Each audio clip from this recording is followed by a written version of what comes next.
Hi, I'm Tim, welcome to Watchuwant, and thanks for logging on. Today we're looking at the Patek Philippe Nautilus reference 57121A. You can see this 40mm stainless steel Nautilus on our website, Watchuwant.com. Purchase it there, and if you enjoy these videos, please subscribe to our YouTube channel, Watchuwant Inc. Now you can see on my wrist, 6 1/3 inches, 16 centimeters in circumference. This is the classical image of the Gerald Genta Nautilus. Now we're celebrating the 40th anniversary of the original reference 3700, and this watch preserves its thin profile. Its beautiful wings at 9 and 3 o'clock flaring the case outward, creating tension in the lines, the integration of bracelet and case, the rounded octagonal bezel and contrasting brushed and polished finishes that create a dazzling effect across its surface. And it still sits flat.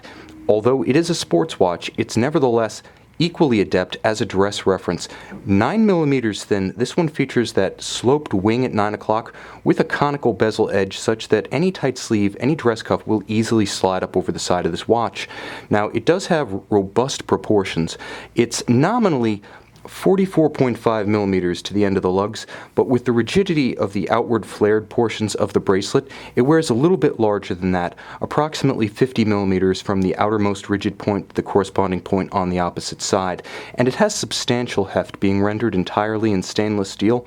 The watch features a superb tapered bracelet. You can see the taper, but you can't feel it. The individual steps between the links are so subtle that they play visually, but not from a tactile standpoint. This is finishing. This is metalcraft at its best.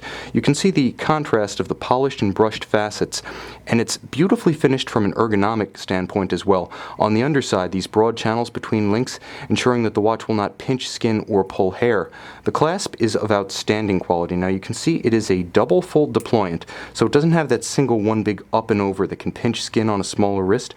Moreover, when this one's closed, you can see to good effect, there are inset ceramic beads that actually hold it closed. So it closes securely and positive, and because of the almost indelible quality of ceramic relative to stainless steel, this clasp is going to remain just as solid 40 years hence, perhaps even to see the 80th anniversary of the Nautilus reference. Now, the dial and the case are a combination of something new and something traditional. It was during the last great anniversary of the Nautilus reference, 30 years in 2006, that we saw the debut of this reference 5712. In fact, the combination of the power reserve, the small seconds, the radial date, and the inset moon phase only dates to a year prior to that with the original reference 3712. This larger reference has continued as the standard bearer for Nautilus complications, something of the definitive Nautilus complication, even in the era of the annual calendar and the chronograph. This is the watch that comes to mind when you think of a Nautilus with additional toys, and it features just enough calculated asymmetry to capture some of the charm of the old-time pocket watches of Patek Philippe. Off-center, there's just enough of a quirky character to this watch to give it immense charm, to break the essentially impenetrable wall of Patek Philippe patrician hauteur. I think this watch has just a little bit more character than your standard issue Nautilus. It also features a lot of elements that have grown stronger with time. The watch is abundantly loomed so that in this era it can serve as a day-night sports watch. It does have that low and no light glow. It also features a stronger gradient dial than we've seen in the past. It swells from a dark navy at its periphery to a brilliant silver gray with a little bit of notes of blue, of violet, even some underlying notes of green at center. It's quite dazzling in person, and the camera doesn't really do it justice. Now, the watch does feature a screw-down crown. It is 60 millimeters water-resistant, so a little bit less than other members of the Nautilus family, and this largely due to the flanking case pushers that are used to correct the calendar and the sub-registers on this one.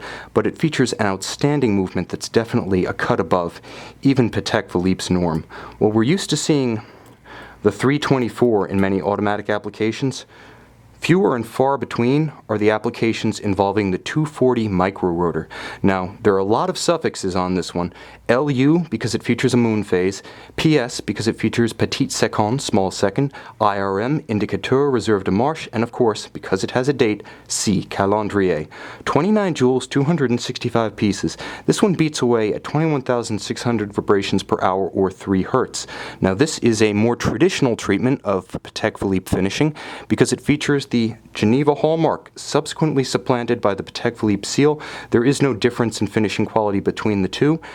Each one is charming in its own way. Many traditionalists favor the Geneva seal. Now, it does feature the 22-karat gold inset micro rotor that allows this automatic movement to be open to exhibition, to display, and appreciation by the owner in a way a conventional center rotor automatic simply cannot be. It's open, it's beautiful, allowing you to appreciate the tight engine perlage, the engine-turned perlage beneath the micro rotor and beneath the balance, the even, beautifully textured Côte de Genève across the bridges, and all of the polished screws with their chamfered edges and slotted centers. A beautiful composition. It also features some traditional Patek mechanical engineering traditions, including the free-sprung Gyromax balance, which you can see to good effect adjacent to the micro rotor. It's more resistant to shock-induced variations in timing, ensuring the precision of this watch, which features a 38 to 48 hour power reserve when fully wound. You can see this Patek Philippe Nautilus 5712, perhaps the quintessential Patek Philippe Nautilus complication, and buy it on our website, watchuwant.com.